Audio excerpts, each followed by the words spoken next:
सावधान। दृगवृत्त सूत्र बोधाख्यम भाव मोक्ष समावयम सट प्रावृत्तिमिति प्राहु कुंद कुंद गुरुदितम कावनमुकारम जिनवर वसहस बड्ढमानस दंसनम मगम वोचामि जहा कमम समासेना नमिउने जिन बरिंदे नरसुर भव निंद वंदिये सीते वोचामि भाव पावुड मवसे से संजदे सिरसा।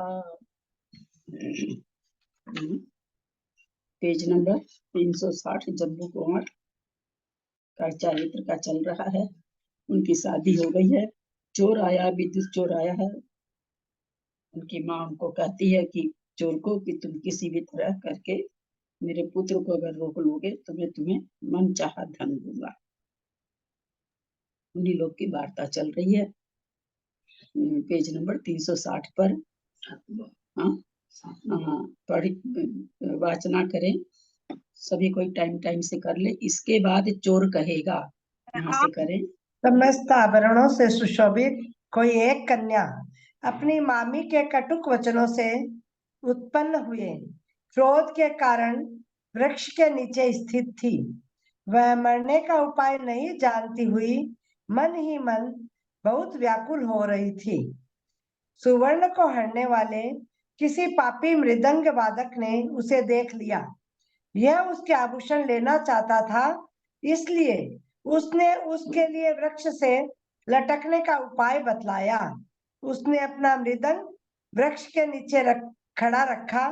फिर उस लड़की को गले में फांसी देने की शिक्षा देने के लिए उसने मृदंग पर दोनों पैर रखकर अपने गले में फांसी लगाई। इतने में किसी कारण मृदंग गिर पड़ा, जिससे उसके गले में फांसी का फंदा पक्का लग गया। इससे उसका कंठ फंस गया और आंखें निकल आई तथा वह यमराज के गृह को प्राप्त हो गया, अर्थात मर गया। यह देख कन्या मरण के भय से घर आ गई। हे कुमार, इसी तरह तुम्हें लोग छोड़ना चाहिए। इस प्रकार चोर के वाग्जाल को सुनकर जम्बू कुमार सहन न करता हुआ उसके प्रति कहेगा। 8वां, किसी राजा की महारानी ललितांग नाम के एक धूर्त विटक को देखकर काम से विवल हो गई। उस विटक को लाने के लिए रानी ने एक धाय को नियुक्त किया। सो वह धाय गुप्त रूप से उसे ले आई। महारानी जिस तरह राजा को पता न चल सके, उस तरह एकांत में उसके साथ रमन करती हुई रहने लगी। बहुत दिन बाद अंतःपुर के रक्षकों को इस बात का पता चल गया और उन्होंने राजा से कह भी दिया। रानी की सेविकाएं उपपति को अलग करने का उपाय नहीं जान सकी, इसीलिए उन्होंने उस दुष्ट को ले जाकर अशोच ग्रह में गिरा दिया। वह वहां अत्यंत दुर्गंध तथा उसके कीड़ों से दुख को प्राप्त हुआ। पाप के उदय से उसने यहीं पर नरक का निवास प्राप्त कर लिया। इसी के समान अल्प सुख की इच्छा करने वाले जीव को अत्यंत भयंकर नरक आदि में बहुत भारी दुख प्राप्त होते हैं। कुमार फिर भी एक कथा कहेगा, जिसके सुनने से सत्पुरुषों को शीघ्र ही संसार से वैराग्य हो जाता है। और कोई पढ़ लीजिए। मैं पढ़ रही। यह जिस एक पथिक है, संसार रूपी अटवी में घूम रहा है। घात करने का इच्छुक मृत्यु रूपी मत हाथी क्रोध से उसका पीछा कर रहा है। अत्यंत भयभीत हो भागता हुआ वह मनुष्य पर्याय रूपी वृक्ष पर चढ़ गया। उस वृक्ष के नीचे कुल गोत्र आदि नाना प्रकार की लताओं से व्याप्त संसार रूपी कुआं है। उसी कुएं में वह गिर गया, परंतु आयु रूपी लता में उसका शरीर संलग्न होकर रह गया। शुक्ल पक्ष और कृष्ण पक्ष के दिन रूपी अनेक चूहे उस लता को काट रहे हैं। उस संसार रूपी रूप कुएं में 7 नरक रूपी 7 सर्प मुख फैलाकर बैठे हुए हैं। उस वृक्ष के ऊपर इस अर्थ रूपी पुष्प से उत्पन्न सुख रूपी मधु लगा हुआ है। उसके रस को लालसा उसके रस को लालसा उस पथिक को लग रही है। उस सुख रूपी मधु को प्राप्त करने के कारण उड़ी हुई अनेक आपत्ति रूप मधुमक्खियां उसे काट रही है। फिर भी उसकी प्राप्ति को सुख जानकर सभी विषय लंपट दुर्बुद्धि मनुष्य जीवन व्यतीत करते हैं, परंतु जो बुद्धिमान है वह कठिन तप किए तथा परिग्रह को छोड़े बिना कैसे रह सकता है। जय जय। मैं पढ़ रही हूँ। इस प्रकार जम्बू कुमार के वचन सुन उसकी माता, चारों कन्याएं और चोर संसार शरीर तथा भोगों से अत्यंत वैराग्य को प्राप्त हो जाएंगे। उस समय अंधकार को नष्ट कर चकवा को चकवी के साथ मिलाना और अपनी किरणों से कमल को अनुरंजित करता हुआ सूर्य उदयाचल पर उस तरह उदित होगा जिस तरह की तत्पर जम्बू कुमार। यह सूर्य चकवा को चकवी के साथ इस तरह मिला रहा था जिस तरह की कुमार को दीक्षा के साथ और अपनी किरणों से कमल को उस तरह अनुरंजित कर रहा था जिस तरह जम्बू कुमार के मन को। उस समय सूर्य खोटे राजा की उपमा को धारण कर रहा था, क्योंकि जिस प्रकार खोटा राजा सर्व संतापकारी होता है, सबको दुख देने वाला होता है, उसी प्रकार सूर्य भी सर्व संतापकारी थे, वो सबको गर्मी पहुंचाने वाली थी। जिस प्रकार खोटा राजा तीक्ष्ण कर अत्यधिक टैक्स लगाने वाला होता है, उसी प्रकार सूर्य भी तीक्ष्ण कर उष्ण किरणों वाला था। जिस प्रकार खोटा राजा अनवस्थित होता है, चंचल बुद्धि होता है, उसी प्रकार वह सूर्य भी अनवस्थित था, सदा एक सा न रहने वाला था। जिस प्रकार खोटा राजा क्रूर स्वभाव का दुष्ट होता है, उसी प्रकार सूर्य भी क्रूर अत्यंत उष्ण प्रकृति वाला था। और जिस प्रकार खोटा राजा दिवा कुव्य लघुवंशी दिन में पृथ्वी मंडल को नष्ट करने वाला होता है, उसी प्रकार सूर्य भी दिवा कुवल्य ध्वंसी दिन में नील कमलों को निमोलित करने वाला था। अथवा वह सूर्य किसी तरह उत्तम राजा को जीतने वाला होगा, क्योंकि जिस प्रकार उत्तम राजा नित्योदय होता है, निरंतर अभ्युदय से युक्त होता है, उसी प्रकार सूर्य भी नित्योदय प्रतिदिन उदित होने वाला होता है। जिस प्रकार उत्तम राजा बुधाशीष विद्वानों का स्वामी होता है, उसी प्रकार सूर्य भी बुधाशीष बुध नामक ग्रह का स्वामी था। जिस प्रकार उत्तम राजा अखंड विशुद्ध मंडल अखंडित और विशुद्ध राष्ट्र के सहित होता है, उसी प्रकार सूर्य भी निर्दोष मंडल पूर्ण निर्दोष परिधि से सहित था। जिस प्रकार उत्तम राजा प्रवृद्ध अत्यंत विस्तार से युक्त रहता है, उसी प्रकार सूर्य भी प्रवृद्ध अत्यंत वृद्ध होगा। और जिस प्रकार उत्तम राजा पद्मालादि लक्ष्मी को हर्षित करने वाला होता है, उसी प्रकार सूर्य भी पद्मालादि कमलों को हर्षित करने वाला होगा। इस कुमार की संसार से विमुक्ता जान इसके कुटुंबी जन कुणिक महाराज की 18 श्रेणियां तथा अनावृत देव सब मिलकर मंगल जल से इसका अभिषेक करेंगे। अब वे 18 श्रेणियां कौन हैं? इसका उत्तर देते हैं। सेनापति, गणक, राजश्रेष्ठी, दंडाधिकारी, मंत्री, महत्तर, बलवत्तर, ब्राह्मण, क्षत्रिय, वैश्य और शूद्र, ये 4 वर्ण, हाथी, घोड़ा, रथ और प्यादा, ये 4 चतुरंग सेना, पुराहित, अमात्य और महामत्य, ये 18 श्रेणियां हैं। उस समय की योग्य वेश को धारण करने वाला वह कुमार देव निर्मित पालकी में सवार होकर बड़ी विभूति के साथ उन्नत विपलाचल की शिखर पर स्थित तथा बड़े बड़े मुनियों से सेवित मेरे सामने आवेगा। भक्ति पूर्वक 3 प्रदक्षिणाएं देकर विधि पूर्वक प्रणाम करेगा और त्रिवंश में उत्पन्न बहुत से शिष्यों, विद्युंचर चोर और उसके 500 सेवकों के साथ सुधर्म गंधर के चरण मूल में समुचित होकर संयम ग्रहण करेगा।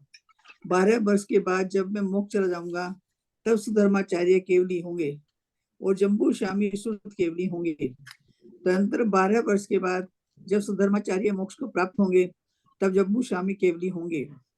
जम्बू स्वामी का एक शिष्य जिसका नाम भव होगा, 42 वर्ष तक इस भरत क्षेत्र में विहार करेगा। यह सुनकर राजा श्रेणी के रहते हुए अनावर देव कहेगा कि इसने, जम्बू कुमार ने, हमारे वंश का महामत्य बढ़ाया है। और कोई पढ़ लीजिए। मैं पढ़ती हूँ। अच्छा यह पढ़ो। सुनकर राजा श्रेणी के रहते हुए अनावृत देव कहेगा कि इसने हमारे वंश का महात्म्य बढ़ाया है, ऐसा अन्यत्र नहीं देखा। ऐसा जोर से कहकर वह हर्ष से नृत्य करने लगेगा। उसे देख राजा सैनिक ने कहा कि जम्बू कुमार के साथ इस देव की बंधुता किस प्रकार है। भगवान गौतम स्वामी कहने लगे, जम्बू कुमार के वंश में पहले धर्मप्रिय नाम का एक सेठ था। उसकी गुणदेवी नाम की स्त्री थी। उन दोनों के हरदास नाम का पुत्र था। वह धन और यौवन के मत से पिता की शिक्षा को न गिरता हुआ कर्म और 7 दर्शनों में स्वच्छंद हो गया। अपने इस दुराचार के कारण वह दरिद्र हो गया। पीछे उसे इस बात का पश्चाताप हुआ कि मैंने अपने पिता की शिक्षा को नहीं सुना। इस तरह संभाव उत्पन्न होने पर किंचित पुण्य का उपार्जन कर वह अनावर्त नाम का भयंकर देव हुआ। वहां इसे सम्यक रूपी संपत्ति उत्पन्न हुई है। इसीलिए जम्बू कुमार के प्रति से बंधुता के कारण प्रीति उत्पन्न हुई है। तदनंतर सैनिक ने कहा, हे स्वामी, यह विदुन माली किस कारण आया? उसने पूर्व में क्या पुण्य किया था? इसकी प्रभा आयु के अंत तक अनाहत है। सैनिक के उपकार की बुद्धि से ही भगवान गौतम स्वामी कहने लगे, इस जम्बू द्वीप के पूर्व विदेश क्षेत्र संबंधी पुष्करावती देश में एक 20 नाम का नगर है। उसमें महापद्म राम का राजा रहता था। उसकी रानी का नाम बनमाला था। उन दोनों के शिव कुमार नाम का पुत्र था। एक दिन नव यौवन से संपन्न शिव कुमार अपने मित्रों के साथ वन विहार के लिए गया था। जब वहां से वापिस आ रहा था, तब गंध पुष्प आदि मंगल द्रव्य उसी उत्तम पूजा की सामग्री के साथ लोगों को आते देख उसे आश्चर्य उत्पन्न हुआ। उसने अपने बुद्धि सागर मंत्री के पुत्र से पूछा कि ये क्या है। मंत्री ने कहा, कुमार सुनो, सागर के मुनिराज जो कि शुद्ध केली तथा दीप्त तप से सुशोभित है, 1 मास के उपवास के बाद पालना के लिए नगर में प्रविष्ट हुए थे। काम समुद्र नामक सेठ ने विधिपूर्वक भक्ति से दान देकर 50 प्राप्त किए हैं। इससे उन्हें कौतुक उत्पन्न हुआ है। ऐसे नगरवासी लोग मनोहर नामक उद्यान में निवास करने वाले उक्त मुनिराज की पूजा कर वंदना करने के लिए परम भक्ति से जा रहे हैं।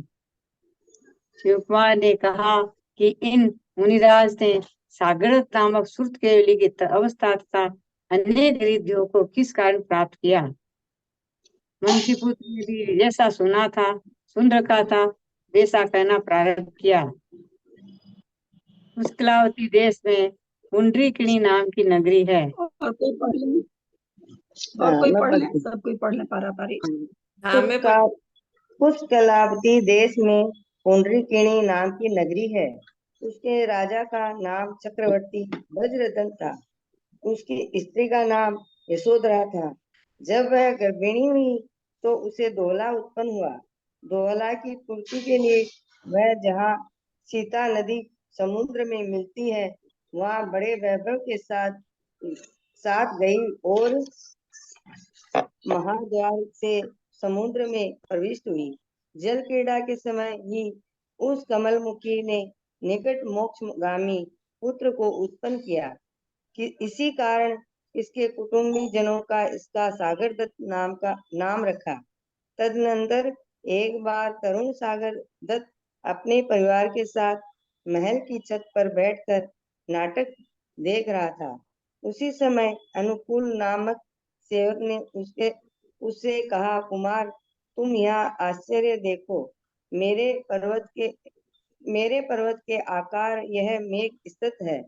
उस सुंदर मेघ को देखने के लिए जो ही वह ऊपर की ओर मुंह उठाकर देखने की चेष्टा करता है, त्यों ही वह मेघ तत्काल नष्ट हो गया। सागर दत्त विचार करने लगा कि जिस प्रकार यह मेघ विनश्र है, उसी प्रकार यौन, धन, शरीर, जीवन तथा अन्य समस्त पदार्थ विनश्र है। इस प्रकार विचार कर वह वैराग को प्राप्त हो गया। दूसरे दिन वह मनोहर नाम का उद्यान में धर्म तीर्थ के नायक अमृत सागर नाम के तीर्थंकर को वंदना करने के लिए उसके पिता वज्रदत्त के साथ गया। वहां धर्म का श्रवण कर उसने सर्व स्थिति का निश्चय किया कि तथा समस्त बंधु जनों को विदा कर बहुत से राजाओं के साथ संयम ग्रहण कर लिया। मन पर्यस विधि रूपी संपत्ति को प्राप्त कर धर्मोपदेश द्वारा अनेक देशों में विहार कर वे यहाँ गीत शोक नगर में पधारे हैं। इस प्रकार मंत्री पुत्र के वचन सुनकर शिव कुमार बहुत प्रसन्न हुआ और स्वयं जाकर मुनिराज की स्तुति कर तथा उनमें धर्मावर्त का पान कर कहने लगा, भगवान आपके दर्शन कर मुझे बड़ा हर्ष हुआ है, इसका क्या कारण है? भगवान सागरदास कहने लगे। पढ़ो। मैं पढ़ूं। हाँ, पढ़ो। इसी जम्बू द्वीप में भरत क्षेत्र संबंधी मगध देश के वृद्ध ग्राम में राष्ट्रकूट नाम का एक वणिक रहता था। उसकी स्त्री का नाम रेवती था।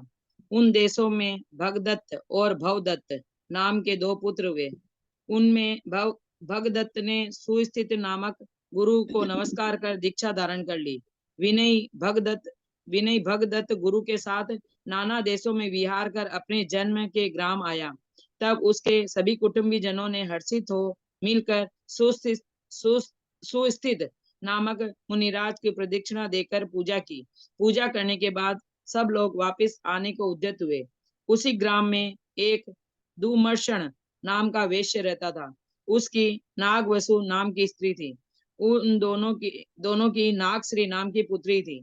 उन्होंने वह पुत्री भगदत्त के भाई भवदेव के लिए दी थी।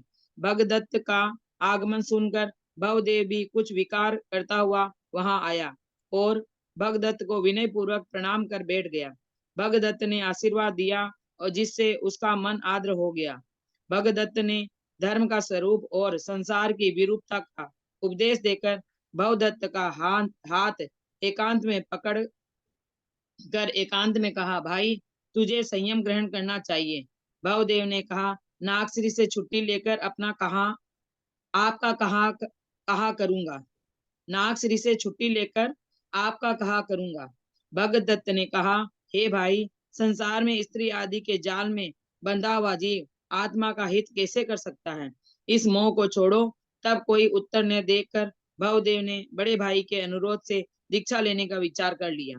भगदत्त ने उसे अपने गुरु सुस्थित मुनिराज के पास ले जाकर संसार का छेद करने के लिए शीघ्र ही मोक्ष की दीक्षा दिला दी। सो ठीक ही है, क्योंकि सत्पुरुषों का भाईचारा ऐसा ही होता है। भवदत्त द्रव्य संयमी होकर गुरुओं के साथ 12 वर्ष तक विहार करता रहा।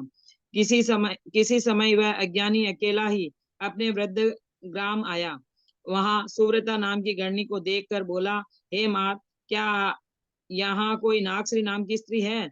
वह उसके अभिप्राय को जानकर बोली, हे मुने, मैं नागश्री के वृतांत को अच्छी तरह नहीं जानती हूँ।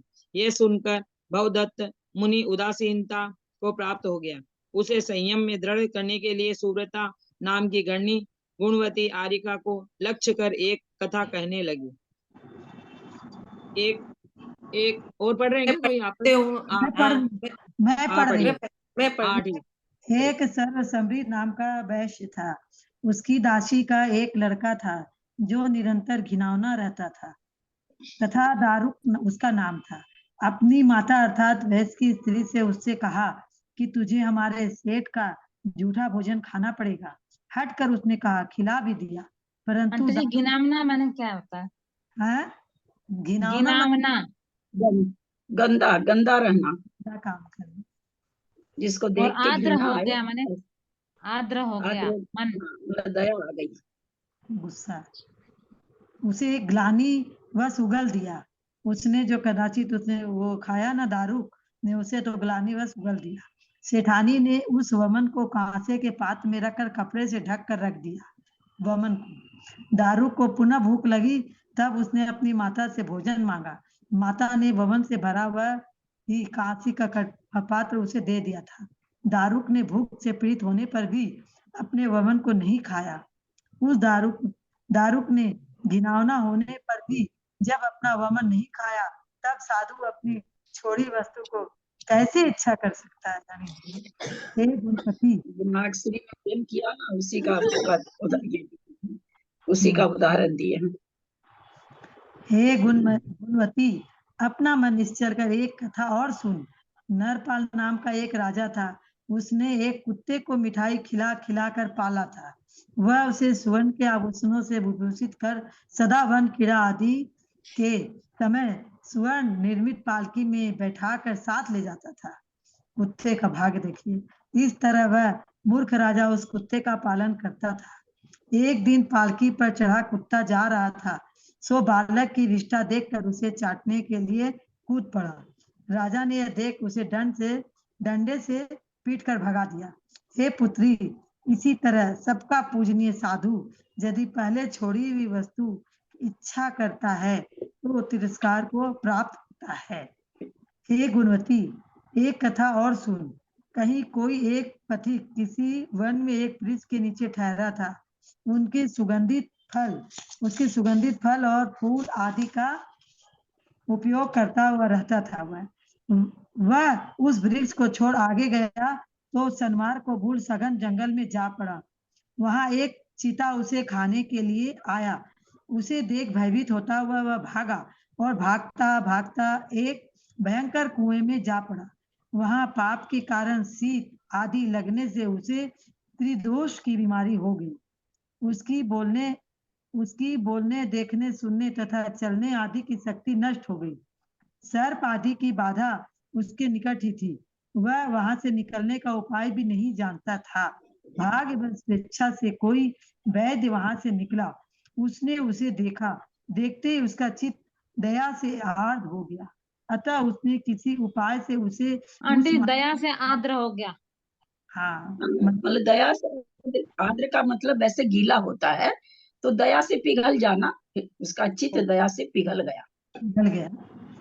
उसने उपाय उसे वहां महाकूप से निकाला तथा मंत्र और औषधियों के प्रयोग से ठीक किया। चलने में उसके पैर पसरने लगे। सूक्ष्म रूप देखने में उनके नेत्र खुल गए। अच्छी तरह सुनने में उसके दोनों कान अपनी शक्ति से युक्त हो गए तथा उसकी जिह्वा भी स्पष्ट वचन बोलने लगी। वैद्य ने उसे ठीक कर उसके सब सुंदर नगर को उनका मार्ग दिखाकर रवाना कर दिया।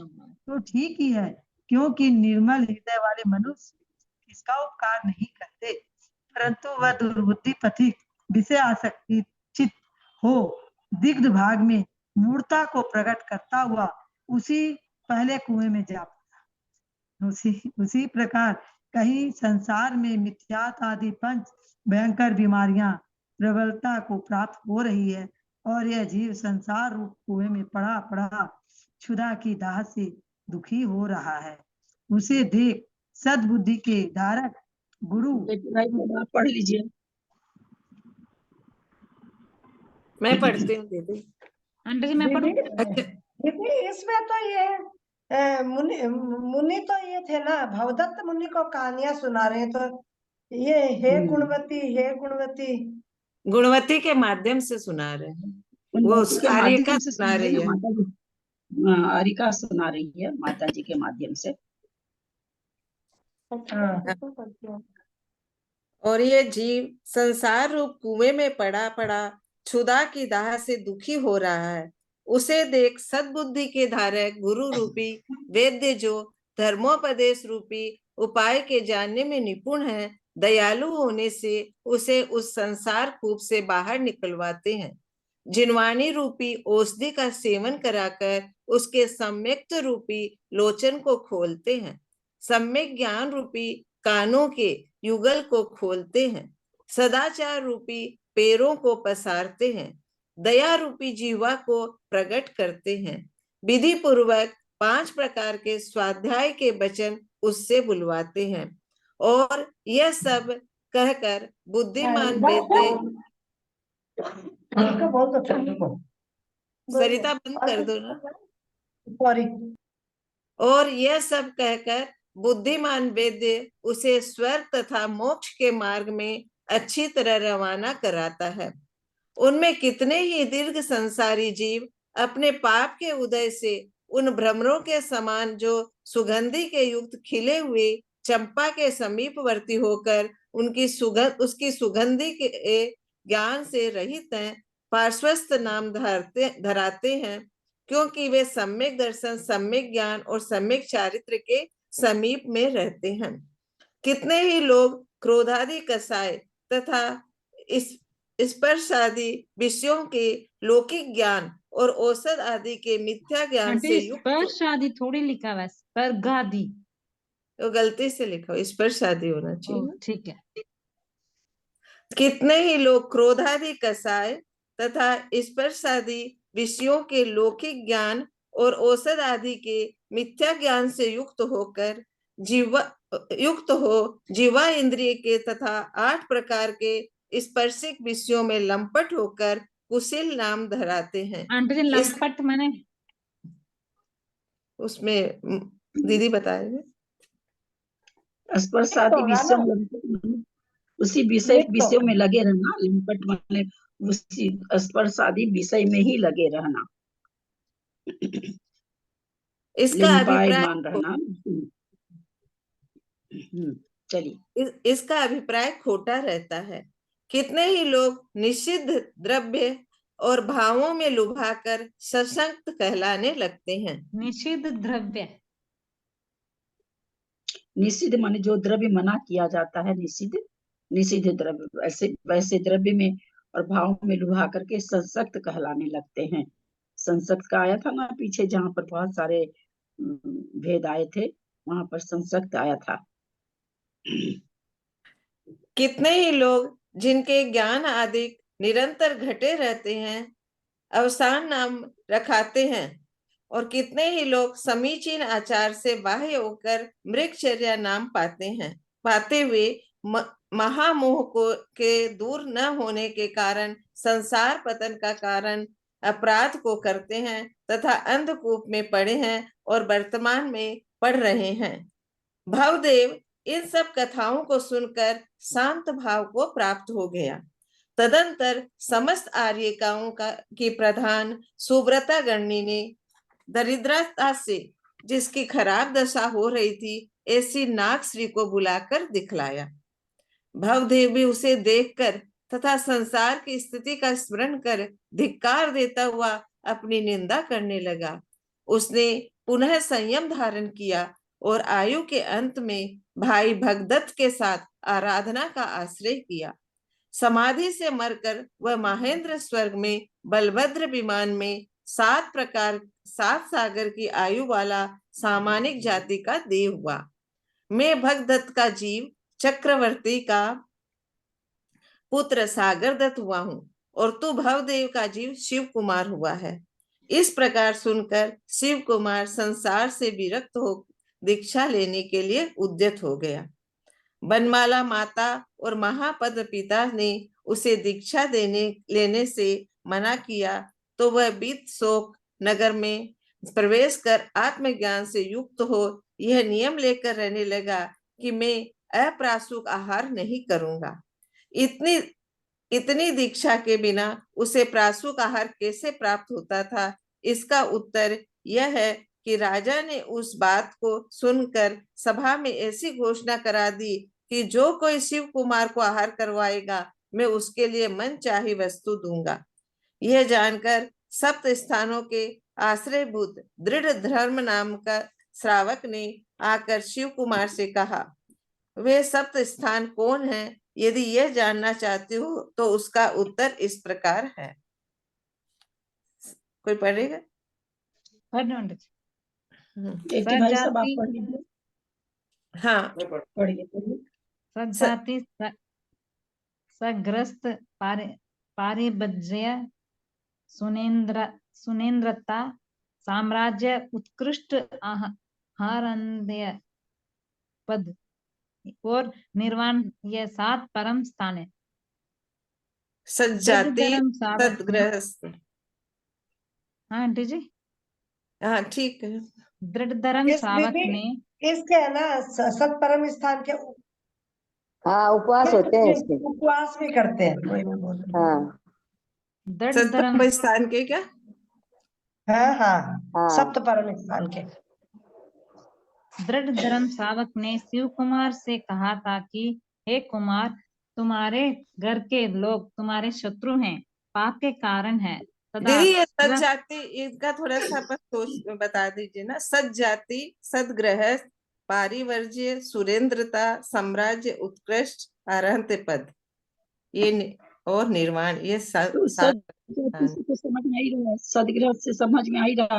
हाँ पारिव्रज्य, फिर ये आगे जा करके पारिव्रज्य बन दीक्षा हो गया क्या जाना, दीदी? पारिव्रज्य में सुरेंद्र दीक्षा। पना प्राप्त हो जाना, साम्राज्य चक्रवर्ती बन जाना, फिर अरहंत पद मिल जाना और निर्वाण मिल जाना।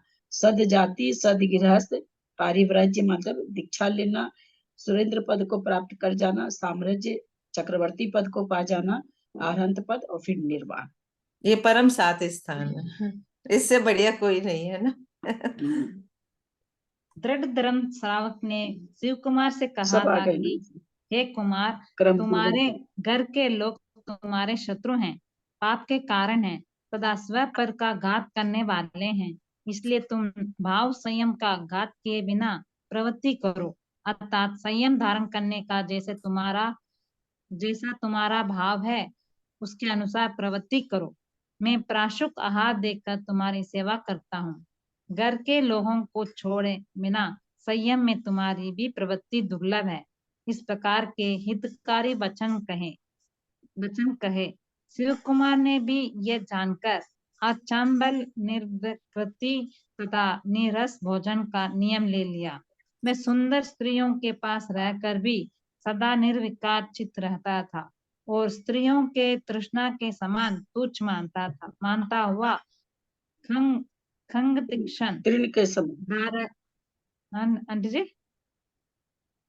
खंग खंग खंग तृष्णा वाले नहीं, की तृण के समान, स्त्रियों के दीक्षण धारा के व्रत स्त्रियों क्या बोल रहे हैं आंटी जी? स्त्रियों के तृण के समान कुछ समान मानता रहा तुच्छ मानता और हुआ खंग तीक्ष्ण, खंग माने तलवार होता है, तलवार तीक्ष्ण धारा व्रत का खंग लगातार दीक्षण 12 वर्ष धारा तक पालन करता रहा। व्रत का लगातार 12 वर्ष तक पालन करता रहा। अंत में संन्यास धारण कर ब्रह्मेंद्र नामक स्वर्ग में शरीर की प्रभा से दिशाओं को व्याप्त करता हुआ विद्युन्माली नामक देव हुआ। विद्युन्माली देव की जो 8 देवियां थी, उनमें 4 देवियां जम्बू कुमार की पद्मश्री, कनकश्री, विनयश्री और रूपश्री नामक की स्त्रियां होकर अपने पति के साथ दीक्षा लेवेंगी और अच्युत स्वर्ग जाकर स्त्रीलिंग छेद देव होंगी। पीछे यहाँ आकर मोक्ष जावेंगी। सागर दत्त नामक मुनि पहले स्वर्ग जावेंगे, फिर यहाँ आकर निर्वाण को प्राप्त होंगे। इस प्रकार जम्बू स्वामी का चरित्र सुनकर राजा सैनिक हर्षित हुआ। इस तरह भाव व्रत में शिव कुमार की कथा समाप्त हुई। दीदी एक बात यहाँ पे ये समझ में नहीं आई कि ये बोलता है यहाँ पे 372 पेज में, इस प्रकार सुनकर शिव कुमार संसार से विरक्त हो दीक्षा लेने के लिए उद्यत हो गया। बनमाला माता और महापद्म पिता ने उसे दीक्षा लेने से मना किया, तो वह वित्तशोक नगर में प्रवेश कर आत्मज्ञान से युक्त हो यह नियम लेकर रहने लगा कि मैं अप्रासुक आहार नहीं करूंगा। तो वो अप्रासुक आहार का नियम लिया था, तो उसके पिता कैसे बोले कि कोई उसको आहार कराएगा? इतनी पिता थोड़ी बोला। हाँ, लास्ट में आगे बोलते ना, मना किया तो वहां वह बीत शोक नगर में प्रवेश कर इसी के आगे पढ़ने से राजा घोषणा करते हैं। इतनी दीक्षा के बिना उसे प्रासुक आहार कैसे प्राप्त होता था, ये लाइन नहीं समझ जाए। हाँ, इनकी इनकी दीक्षा के बिना इतनी नहीं होगा वहां पर। इनकी दीक्षा के बिना उसे प्राशुकहार कैसे प्राप्त होता था? इसका उत्तर यह है कि राजा ने उस बात को सुनकर सभा में ऐसी घोषणा, वो तो है नीचे तो कोई खास बात है नहीं, वहां पर इतनी नहीं है, इतनी दीक्षा थोड़ी होता है। हाँ, तो मतलब दीक्षा से पहले प्रासुकाहार नहीं होता है क्या, इसका मतलब? क्यों नहीं होता है? तो फिर यही तो इसका उत्तर ये दीक्षा है कि करने का मतलब तुम दीक्षा लोगे नहीं तो प्रासुकहार, दीक्षा लेने पर तो क्या होता है कि कहने की जरूरत नहीं रहती, अपने आप प्रासुकहार हो ही जाता है। अब माँ बाप दीक्षा लेने नहीं दिए तो उन्होंने नियम ले लिया कि मैं प्रासुकहार करूंगा। फिर उसको समझाया गया, उसको कहा कि भाई तुम आहार देने कहा गया। शिव कुमार जो उसका ये था, भाई था ना, अच्छा, नहीं उस शिव शिव, कुमार को उस समय पता नहीं चला कि है ना, मतलब बिना दीक्षा के प्रासुकाहार ले सकते हैं, हाँ तो उन्होंने इसीलिए घोषणा उसने कर ना दी।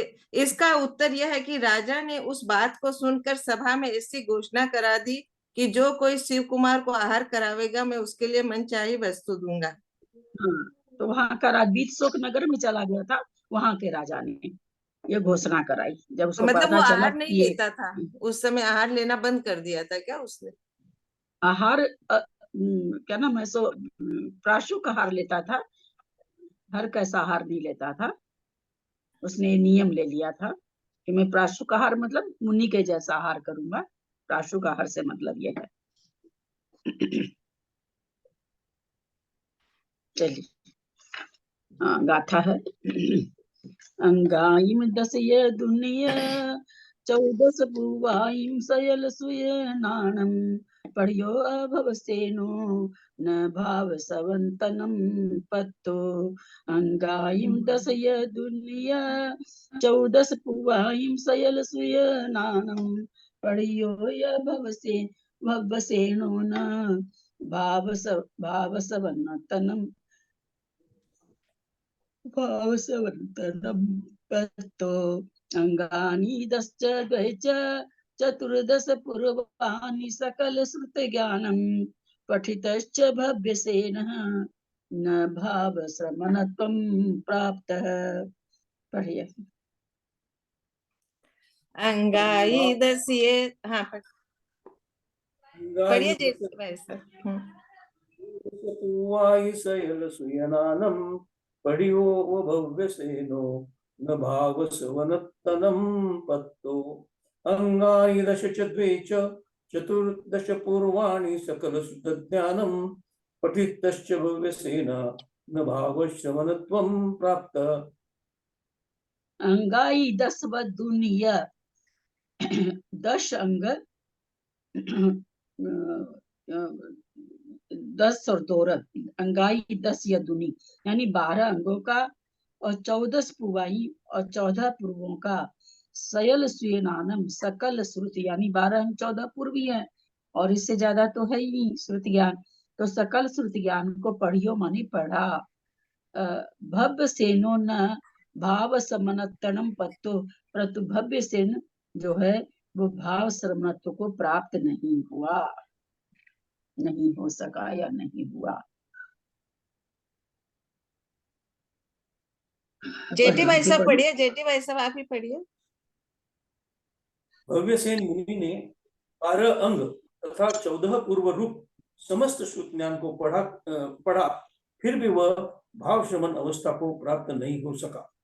विशेषार्थ, भव्यसेन नामक मुनि द्वादशांग तथा 14 पूर्व के रूप सकल श्रुत का पाठी होने पर भी भाव मुनि नहीं हो सका, अर्थात जैन सम्यत्व के बिना अनंत संसार का पात्र रहा।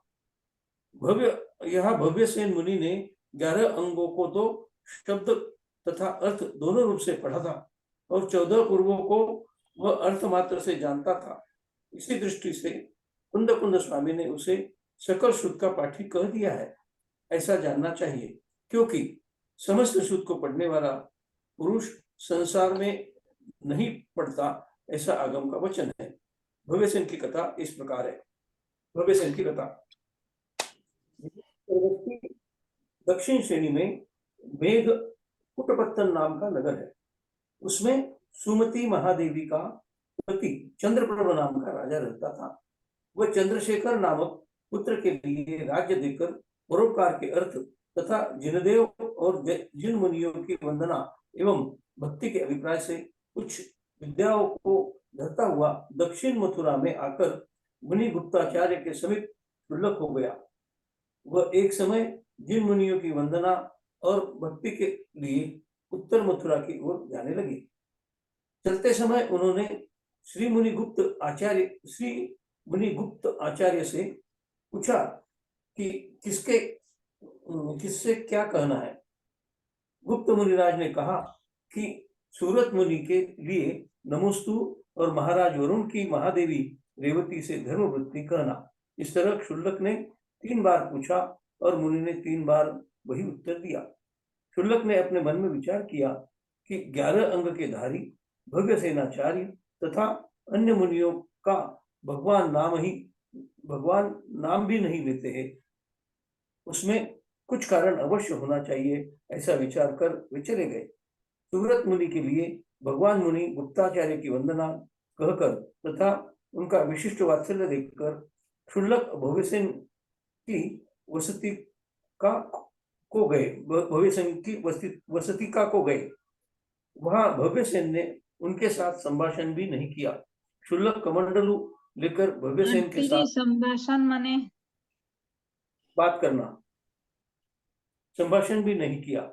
शुल्लक कमंडलू लेकर भव्यसेन के साथ बाह्य भूमि में गए और विक्रिया कर उन्होंने हर कोमल तृण से आच्छादित मार्ग दिखाया। उस मार्ग को देखकर भव्यसेन आगम में ये जीव कहे जाते हैं, ऐसा कह आगम में अश्रद्धा करता हुआ तृणों के ऊपर चलने लगा। जब भव्यसेन शौच के लिए गया तब शुल्लक ने कमंडलू का जल सुखाकर वहां कहा, भगवान कमंडलों में पानी नहीं है तथा पास में कई ईंट आदि पदार्थ भी नहीं देख रहा हूं, अतः इस निर्मल सरोवर में मिट्टी से शुद्ध कर लीजिए। तदनंतर वहां भी उसने तथास्तु कहकर शुद्धि कर ली। इन सब घटनाओं से शुल्लक ने द्रव्यलिंगी मिथ्या दृष्टि जानकर भव्यसेन का यह तो अभव्यसेन इस प्रकार दूसरा नाम रख दिया। तदनंतर किसी दिन उस शुल्लक ने पूर्व दिशा में ब्राह्मण रूप दिखाया। उस समय वह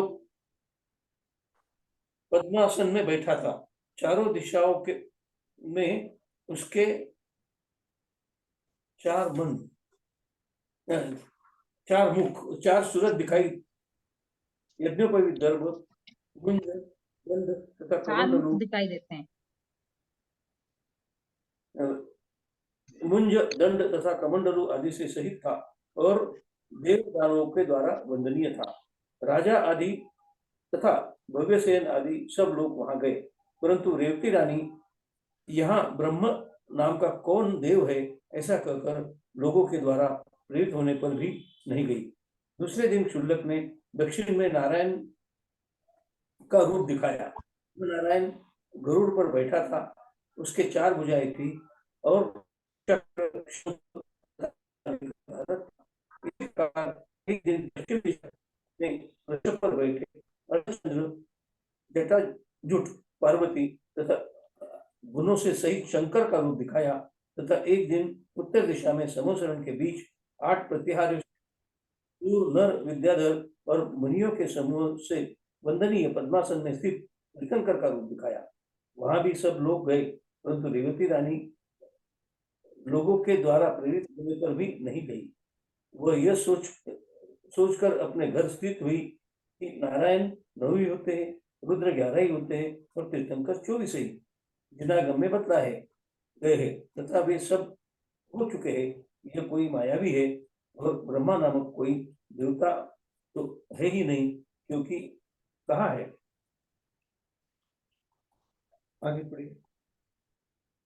आगे पढ़िए कोई तो। हाँ, कौन पढ़ रहा है? मैं पढ़ रही हूँ दीदी। आत्मनि ब्रह्मा इस प्रकार का शब्द आत्मा में, ज्ञान में, चारित्र में तथा भरत के पिता भगवान ऋषभ देव में प्रसिद्ध है और कोई दूसरा नहीं है।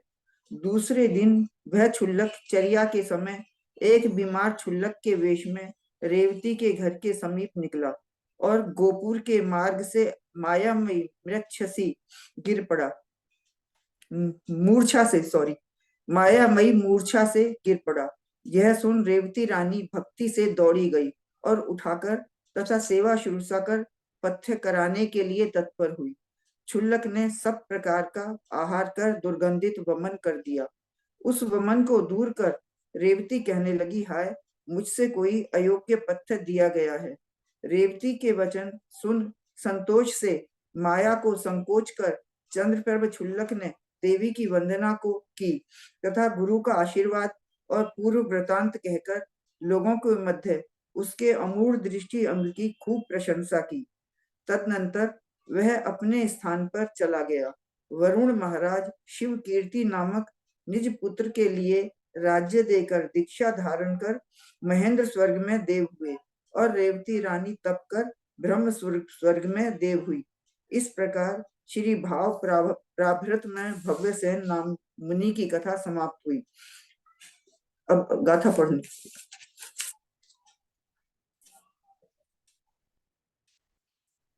गाथा पढ़नी दीदी।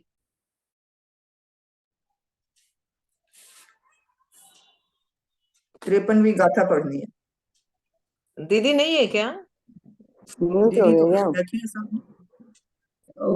म्यूट थी, मेरे को पता ही नहीं था कि मैं हाँ म्यूट दीदी। तु समासम घो संतो भाव विशुद्धो महानुभावय नामे नय शिव भूयि केवल नानी पुड जाओ।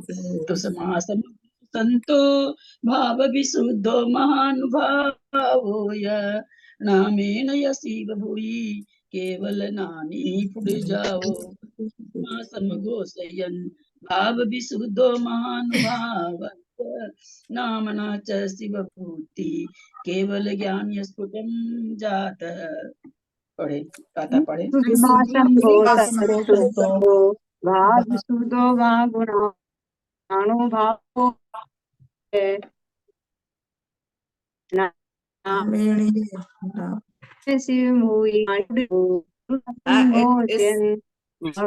महानुभावस्य नामना च शिवभूति केवल ज्ञानी स्फुटम जात।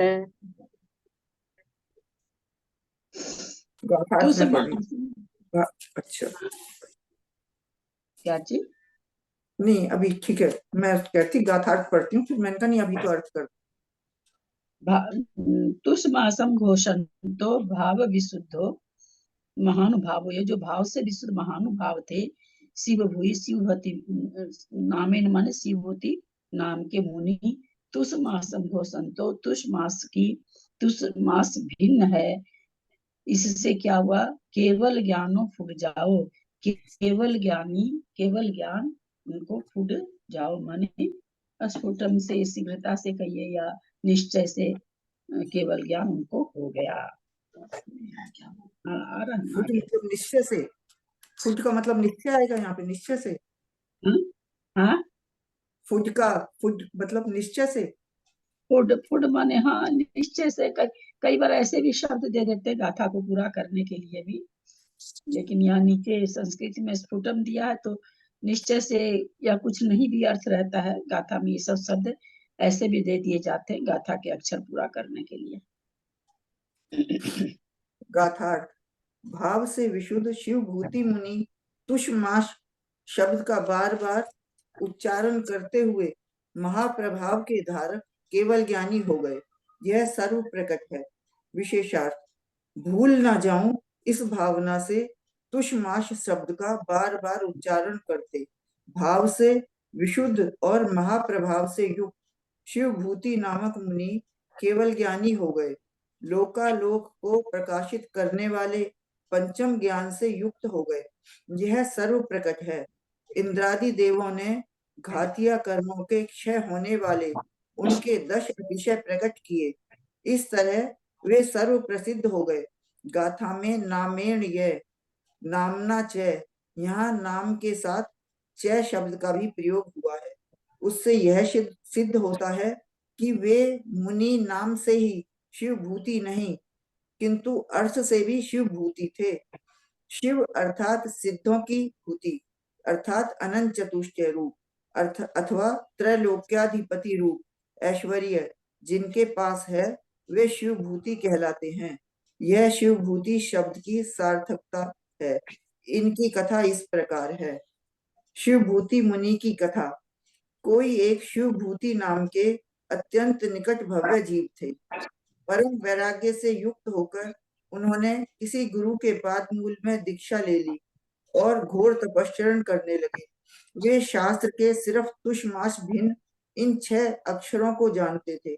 इससे अधिक कुछ भी पांडित्य उनमें नहीं था। वे आत्मा को शरीर तथा कर्मों के समूह से भिन्न जानते थे। उन्हें आगम का यह वाक्य नहीं आता था। मात्र गुरु के द्वारा कहे हुए इस दृष्टांत को कि जिस प्रकार तुष से माश उड़द भिन्न है, उसी प्रकार शरीर से आत्मा भिन्न है, बार बार उच्चारण कर पक्का करते रहते थे। उस शब्द का उच्चारण करते रहने पर भी वे कदाचित उसे भूल गए, जबकि अर्थ को तो जानते थे परंतु शब्द नहीं जानते थे। अकेले ही विहार करते थे, इसलिए किसी से पूछने का अवसर भी नहीं मिलता था। शब्द के भूल जाने का क्लेश उन्हें बार बार उठा करता था। उन्होंने एक बार किसी स्त्री को पड़े आदि बनाने के लिए दाल रूप परिणत उड़दों को पानी के मध्य डुबाकर तुषों से पृथक करती हुई देखा और देखकर पूछा कि आप यह क्या कर रही है। उस स्त्री ने उत्तर दिया कि मैं तुषों और उड़द को अलग कर रही हूँ। मुनि बोले कि मैंने पा लिया। इतना कहकर वे कहीं चले गए। उतने मात्र द्रव्य और भाव शुद्ध ज्ञान के द्वारा वे आत्मा में इतनी तल्लीनता को प्राप्त हुए कि अंतर मुहूर्त में केवल ज्ञान को प्राप्त कर 9 केवल लब्धियों से युक्त हो गए तथा देशों में विहार कर भव्य जीवों को मोक्ष मार्ग दिखलाते हुए मोक्ष गए। गाथा है। दीदी पहले उन्होंने भव्यसेन मुनि का बताया, अब शिव भूति का बताया। भव्यसेन मुनि तो द्वादशांग के पाठी थे और शिव भूति को कुछ भी नहीं आता था, पर वहां पे भावों की वो प्रबलता के कारण वो मोक्ष चले गए और वो मिथ्यात्व में चले गए। और यहाँ पे ये कह रहे कि इनको इतना भी नहीं याद रहता था तुष मास गिनना, नहीं मतलब इतनी भी उनकी बुद्धि नहीं थी, लेकिन फिर भी भाव लिंगे मुनि थे। किसी औरत को पहले मालो को नहीं देखते थे, दाल में से अपने में लीन हो गए ना, फिर अपने में लीन हो गए। कर रही थी तो पूछा कि क्या कर रहे, तो बोला उड़द से छिलका को अलग कर रहे। तो उनको ज्ञान हो रही कि आत्मा अलग है, शरीर अलग है। पहले उनको ये तुष से पता नहीं चला कि तुष बस वो तुष मास भिन्न उसका पता नहीं था, पर वो दाल को देख के कि तुष से मास कैसे भिन्न होता है, मतलब उड़द कैसे भिन्न हो गई, तो उसको भाविन होई नगो बाहिर लिंगे न किंचन गनेन कम पयडी नमनियरम नासई भावेन दवेन। भाविन होई नगो बाहिर लिंगे न किंचन गनेन कम पयडी ननियरम नासई भावेन दवेन। भावेन भवति नग्न बहिर्लिंगेन किंचन गनेन कर्म प्रकृति नाम निकरम नश्यति भावेन द्रव्येन। कथा का उच्चारण करें। आंटी जी हम पढ़े। भावेन होई नग्गो बाहिर्लिंगेन किं कम्मय पेडिनम नियरम नाशई भावेन दब्बेन। भावेन भवति नग्नः बहिर्लिंगेन किंचन अग्नेन क्रम प्रकृति नाम निक्रम नश्यति भावेन द्रव्येण। भावेन होई नग्न, भाव से नग्न होना चाहिए। बाहिर लिंगे न किंचन निग्न, बाहर बाह्य लिंग रूप नग्न वेश किम क्या साध्य, कुछ भी काम का नहीं है। कम पैडीनम नियरम, कर्म प्रकृतियों का समूह नाशय नाश करता है। किससे? भावे न द्रव्य न, भाव और द्रव्य दोनों के द्वारा।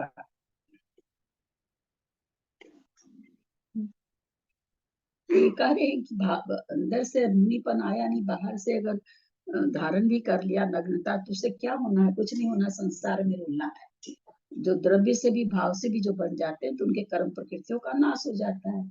बस यही सारा।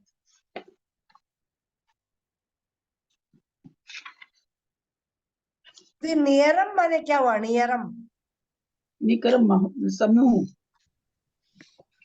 अच्छा, समूह।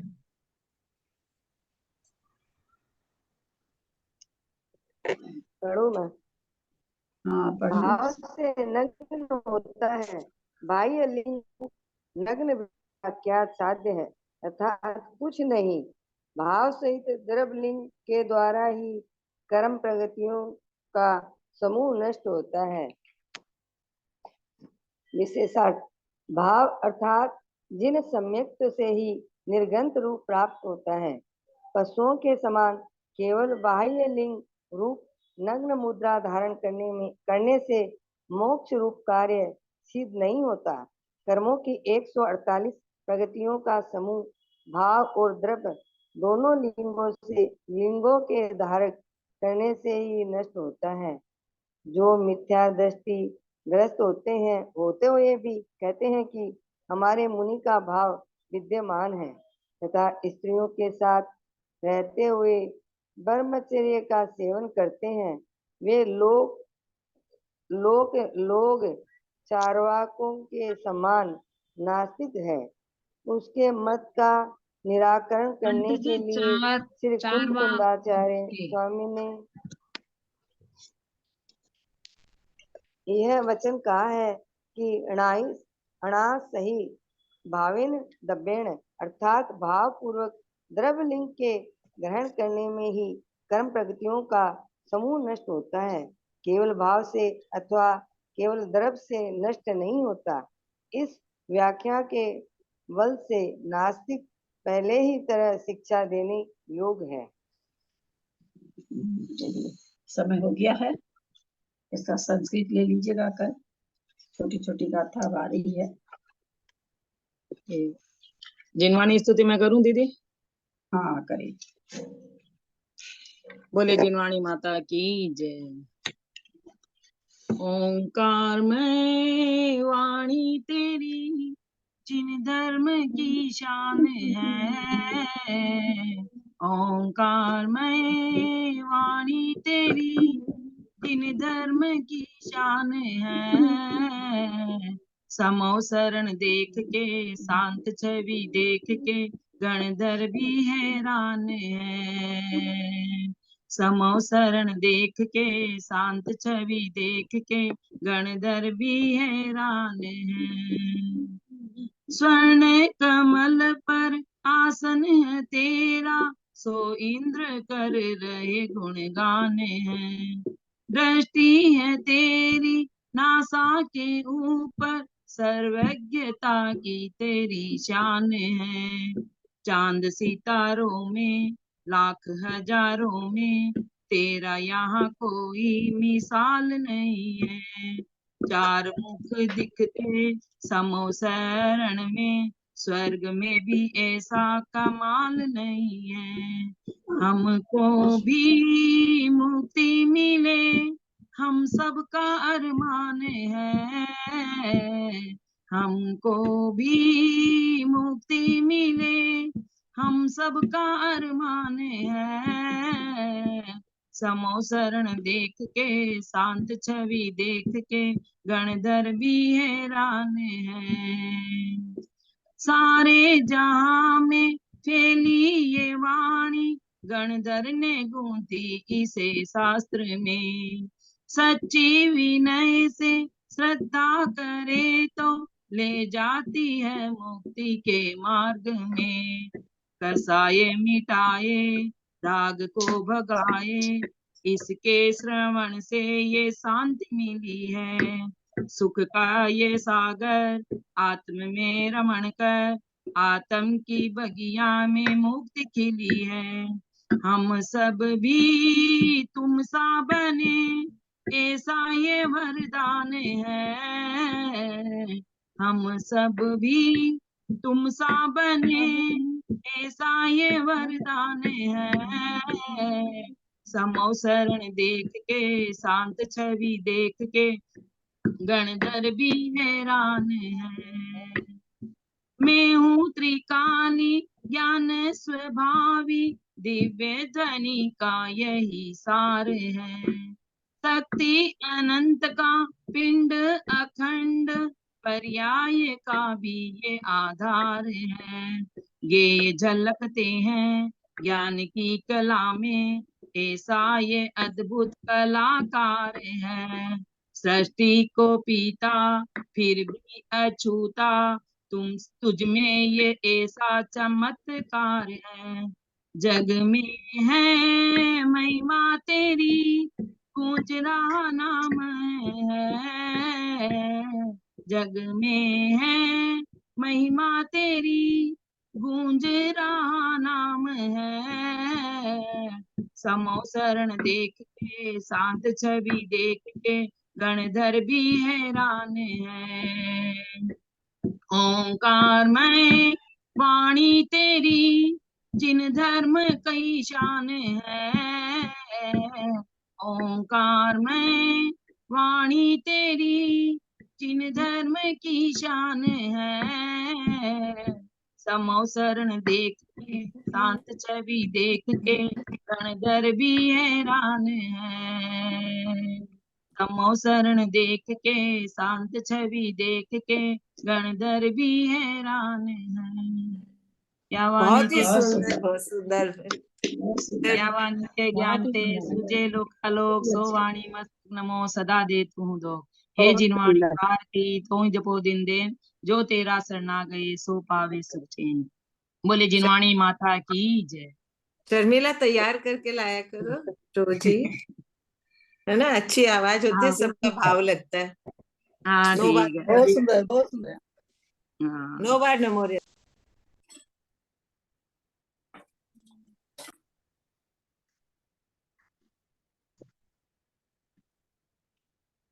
अंजना जी को वंदना, बड़ों का सादर चरण स्पर्श, सभी से सादर जय जी। शर्मिला कैसे हैं तुम्हारे जीजा जी? सभी लोगों को सादर जय जी, सारणी ठीक स्पर्श सभी को ठीक है। जय अभी जी। दर्द स्टीज तो खुल गई है, लेकिन अभी दर्द है बहुत। अभी इतना दिन तो क्या वो पेन किलर और दवाइयां चल रही थी, दवाइयां तो बंद कर दी सारी, लेकिन दर्द है। थोड़ा एक्सरसाइज और बोला है, टाइम लगेगा अभी। जीजा जी की क्या?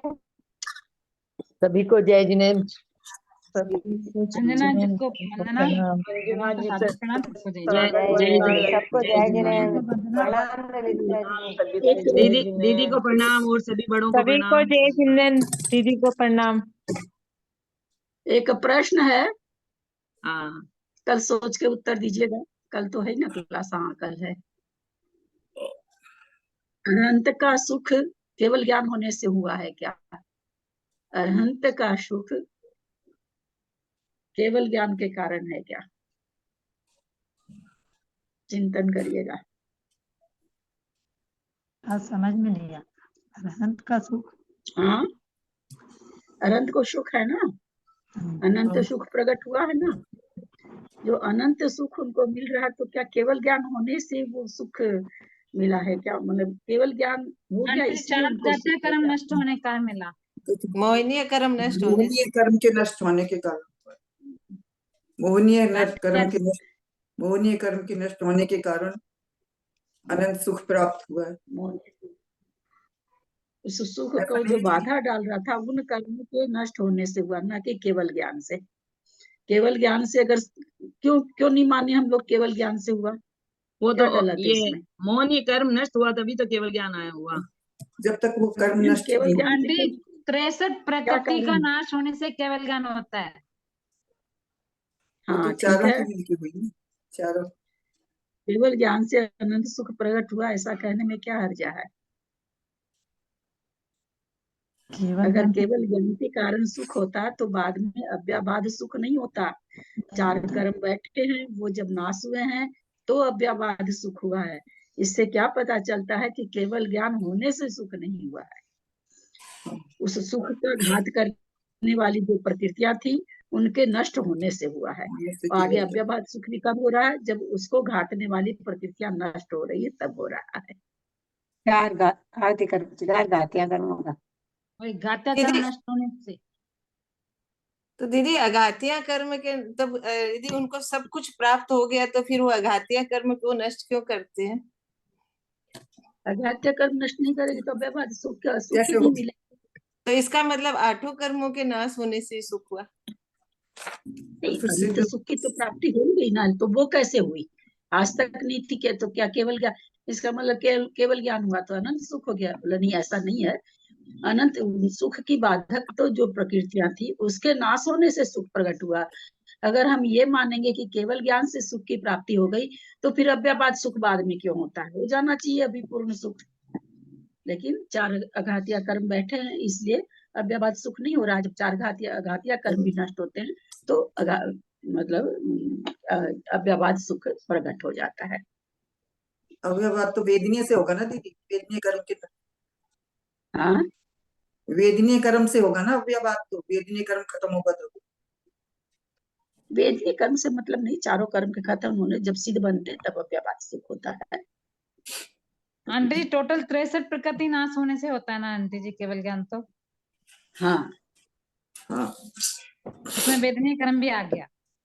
नहीं अव्याबाद नहीं आता। 4 घात्या कर्म में तो हो गया मोहनी कर्म, और मतलब बाकी जो शेष बचे 13 प्रकृतियों में वेदनीय कर्म भी।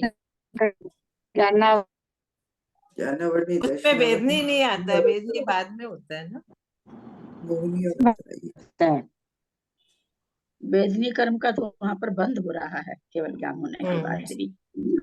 ज्ञानावर्णी, दर्शनावर्णी, अंतरायी और मोहनी की प्रकृतियां नाम कर्म की जाती है। असाता वेदनीय कर्म का नाश हो जाता है ना?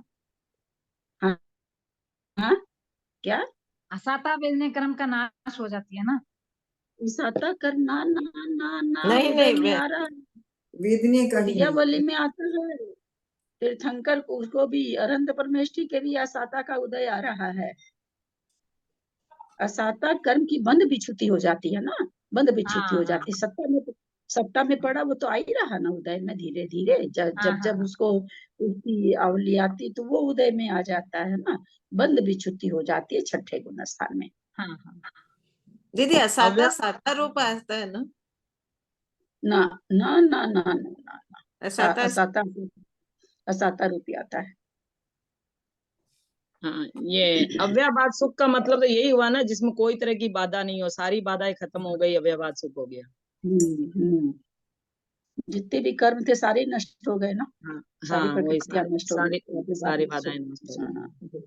अव्याबाद सिद्ध सुख बन की गए, प्राप्ति। सिद्ध बन गए, अव्यवाद हो गया, हाँ, सिद्ध हो गए ना सारा। सिद्ध बनने के बाद अव्यवाद सुख होता है। क्या बनने के बाद? सिद्ध बन गए ना, हाँ, 8 वो कर्मों का नाश करके। सिद्ध किसको कहते हैं? सारे कर्म का नाश होना ही तो सिद्ध है ना। सिद्ध है, वही तो है ना, 8 सारा कर्मों का नाश, आठों कर्मों का नाश हो गया तो सिद्ध बन गए बस। सिद्ध बन गए।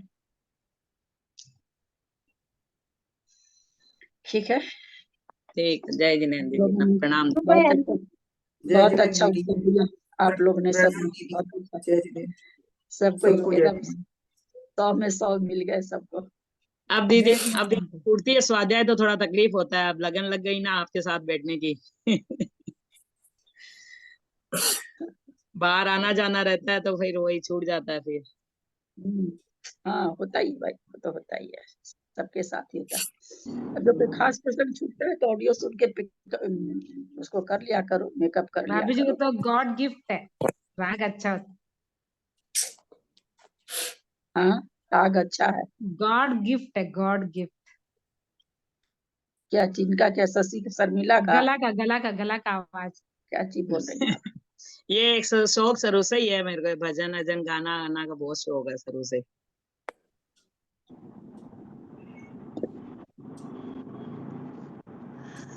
हमारे इधर पूरे सांस्कृतिक कार्यक्रम यही कराते हैं। गला भी अच्छा अच्छी है। मुन्नी कहाँ थी? हाँ, कहाँ थी? मंदिर नहीं आ रही है 2 आनंद दिन गिरी आ रही है परसों। मैं अयोध्या, बनारस और किसी परिवर्तन वहां गई है। थी ज्ञानमती माता जी के पास। एक मिनट। हाँ, क्या बोल रहे हैं अंजना जी? मैं बोली अनंतगिरी आ जाइए परसों, आचार्य श्री की तिथि परिवर्तन गिरी के प्रोग्राम लिए तो है वहाँ। एग्जाम नहीं चल रहा है ना। शास्त्र का हाँ वो प्रोग्राम है। कैसे आए ऐसे, वो पता चला वहाँ 3 दिन का प्रोग्राम भी है, सुविधि सागर जी भी हैं, हाँ उनका दर्शन करने का भी हाँ, बहुत मन सुधीर करता है। सागर जी का, सुधीर सागर जी भी आ रहे हैं बेंगलोर वाले, वीर सागर जी भी आ रहे हैं ना बेंगलोर सागर, वाले। हाँ वीर सागर जी भी पहुंच रहे हैं, कैसे आए बताइए। हम लोग के अकेले की हिम्मत ही नहीं बढ़ती है। भारती को पूछो ना, भारती को पूछ लो, भारती से बात कर लो, गाड़ी लेके आना पड़ेगा वो तो। नहीं गाड़ी लेके आने की तो कोई बात नहीं है, लेकिन ठहरना भी पड़ेगा रात में वहाँ। हाँ रात को तो ठहरना ही पड़ेगा। वे कहते रात में ठहरना पड़ेगा, रात में ठहरने का मतलब फिर पूरा पूरा लाम झाम लेके जाओ। हम लोग कल जा रहे हैं, कल जा आप रहे जा हैं हम रहे हो लोग। क्या? हाँ कल जाएंगे, परसों आएंगे और वापस। अच्छा, बहुत अच्छा, बहुत अच्छा। इसलिए बोल रहे आ जाइए आप भी। मैं ये चलेगा, ये सुनते तो कुछ बात बनती। बोलिए ये भाई भी साहब बात को। इनकी बात बने तब तो मेरी भी बन जाए, जैसे तैसे हिम्मत कर ही लूं। चलिए अच्छा, उनको महाराश्री को मेरा हाँ नमस्ते बोलिएगा। क्या बोल रही हैं? हाँ, आ जाते, अच्छा प्रोग्राम था, पता नहीं मंदिर के दर्शन भी हो बोल जाते रहे हैं नए हैं मंदिर का। आप लोग भी आ जाइए। यहाँ से भाई 3-4 घंटे का रास्ता होगा, है ना, और क्या। हाँ 4 घंटा तो लगेगा, 4 घंटा का रास्ता है बेलूर गाड़ी से। बेलूर तक जाना पड़ेगा। बेंगलोर में ठंड है क्या? ना बेलूर से ना, टर्न करना पड़ेगा आपको। देखें, चलिए एंड कर रहे हैं। हाँ ठीक है।